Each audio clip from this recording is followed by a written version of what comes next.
नमस्कार साथियों, study for life YouTube channel में आप सभी का फिर से एक बार स्वागत है। और आज का जो विषय है एक बहुत ही बड़ा विषय कह सकते हैं, क्योंकि ये जो विषय आज आप लोगों के बीच में मैं रखने जा रहा हूँ, ये केवल अभी या वर्तमान की लड़ाई और जीत का सवाल नहीं। ये सवाल हमारे नैतिक मूल्यों और हमारे जो डेमोक्रेटिक राइट्स हैं उनको लेकर के भी है। लगातार हम जान रहे हैं कि जिस प्रकार से रेलवेज की जो एनटीपीसी और ग्रुप डी को लेकर के जो नया नोटिस जारी हुआ है और जो रिजल्ट में गड़बड़ी पाई गई है, इसके खिलाफ में स्टूडेंट्स पूरे देश भर में लगातार व्यापक तौर पे आंदोलन कर रहे हैं। इसी आंदोलन के कड़ी में हम जैसे कि जानते हैं, कल पूरे पटना में और आज भी पटना में पूरे हजारों की संख्या में स्टूडेंट जो हैं वो रेलवे ट्रैक पे बैठे हुए हैं। इसी बीच एक बड़ी खबर आरआरबी के ऑफिशियल वेबसाइट पे जारी की गई है। तो आइए हम लोग जानते हैं कि आखिर वो क्या है नोटिस।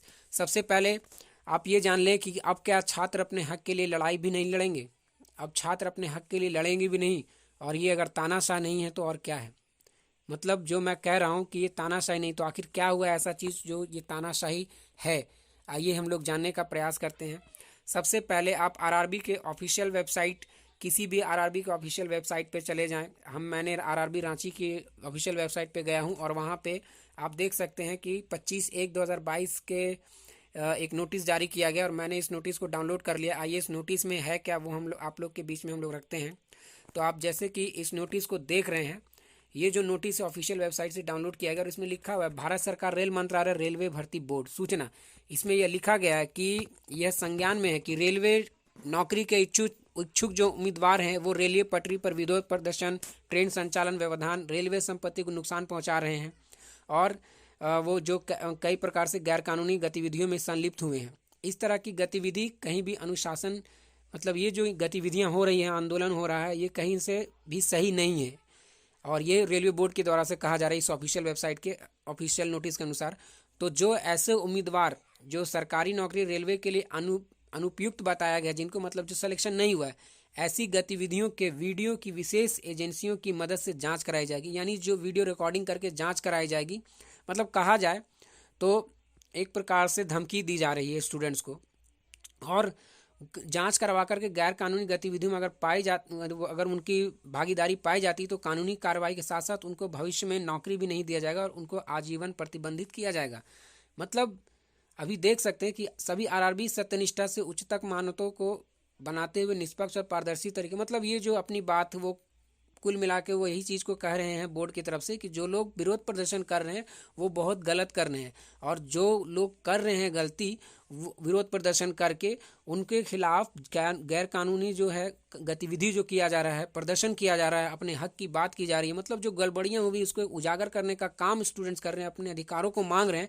तो बोर्ड के द्वारा, रेलवे मंत्रालय के द्वारा, मोदी सरकार के द्वारा ये नोटिस जारी करके ये कहा जा रहा है कि वैसे छात्र गैर कानूनी कार्य कर रहे हैं और उनको नौकरी में फिर से कभी शामिल होने का मौका नहीं दिया जाएगा। तो ये खुले तरीके से पूरे देश की जो लोकतांत्रिक संरचनात्मक जो संरचना है उसको ऊपर हमला है और स्टूडेंट्स के ऊपर इस तरह का दबाव कहीं ना कहीं जिस लहजे में यहाँ लिखा गया है कि उनको वीडियो फुटेज को जांच करा जाएगा, तो ये कहीं ना कहीं स्टूडेंट्स को खुले तौर पे धमकी दी जा रही है। तो अभी अगर सरकार गलतियां गड़बड़ियां करती है तो उसके खिलाफ अगर आवाज़ हम नहीं उठाएंगे, अगर छात्र आवाज़ नहीं उठाते तो आखिर आवाज़ कौन उठाएंगे? तो ये सोचने वाली विषय है और ये विषय सिर्फ आज का नहीं है। इसका मतलब है कि अगर हम आज आवाज़ नहीं उठाते तो कल फिर गड़बड़ियाँ होंगी और उन गड़बड़ियों के ऊपर भी जब आवाज़ उठाई जाएगी तब फिर इसी तरह की धमकियाँ दी जाएंगी।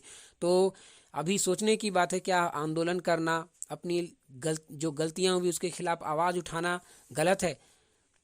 ये बिल्कुल भी गलत नहीं है। हमारे देश के महान मनीषियों ने भी बताया कि जहाँ नेताजी सुभाष चंद्र बोस की जयंती कुछ दिन पहले मनाई गई है, जिस नेताजी सुभाष चंद्र बोस ने कहा है कि जहाँ अन्याय जुल्म होता है, अगर वो जुल्म और अन्याय को सहने वाला भी बराबर का भागीदार होता है, तो ऐसी स्थिति में जो गड़बड़ियां हुई है इसके खिलाफ में तो आंदोलन होना ही चाहिए। लेकिन जिस तरह से सरकार जिस लहजे में धमकी दे रहे हैं स्टूडेंट्स को, ये स्टूडेंट्स भी आने वाले चुनाव में उन्हें ज़रूर सबक सिखाएंगे। जिस तरह से उन्हें सत्ता पे बिठाई है, उन सत्ताधारियों को फिर से गद्दी से उठा करके फेंकने का काम करेगी। और कहीं ना कहीं ये तानाशाही रवैया है, हम तानाशाह की ओर जा रहे हैं, तानाशाही व्यवस्था की ओर जा रहे हैं। क्योंकि लोकतांत्रिक अगर होता तो हमें हमारे हक और अधिकार के लिए लड़ाई जो लड़ी जा रही है उसको लड़ रहे होते और शांतिपूर्ण तरीके से स्टूडेंट्स रेलवे प्लेटफॉर्म, रेलवे पटरियों पर बैठे हुए हैं, किसी प्रकार की तोड़फोड़ नहीं हो रही है। ये सरासर गलत है और छात्रों को एकजुट होकर के इस लड़ाई को और आगे बढ़ाना चाहिए। और सबसे बड़ी बात है कि सिर्फ ये लड़ाई आज की नहीं है, अगर हम अभी आवाज़ चुप चुप रह जाएं तो आने वाले समय में और गड़बड़ियाँ होंगी, इससे भी बड़े बड़े घोटाले घपले होंगे, तब भी इसी तरह